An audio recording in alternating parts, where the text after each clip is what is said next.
ចឹងទីតាំងនៅពេលហូត50 ម៉ែត្រហ្នឹងភ្ញៀវចាស់មើលភ្ញៀវថ្មីបង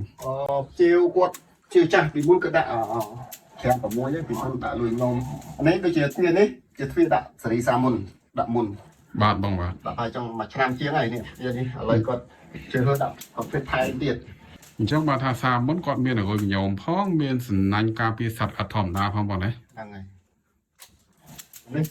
សាមុនឥឡូវបិទថែមដូចទូតអត់មានទៅបញ្ហាទេឆ្នាំជាងហើយឥឡូវគាត់ឃើញដូចជាស្រួលប្រើអញ្ចឹងគាត់អាចគាត់ដាក់ថែមបន្តទៅទៀតទៅបាទបងយល់ហើយនេះពូអ៊ុចនេះចាប់ដែរពូអ៊ុចពីមុនគាត់មានសំណាញ់ហើយសំណាញ់ផងអាមកជន់ហ្នឹងគាត់អត់ទុកចិត្តគាត់ខ្លាចនេះជាតកែជីងចក់អីចឹងណាជីងចក់ផ្កាយគួយចឹងណាអាពីមជន់ទៀតខ្លាចចូលក្នុងផ្ទះគាត់ក្នុងបន្ទប់គាត់ចឹង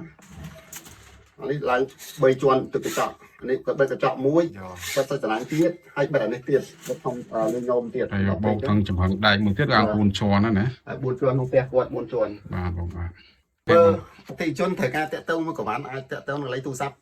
បានពីក្រោយតាមផេកបាទតាមផេកកវ៉ាន់ហ្នឹងបងណា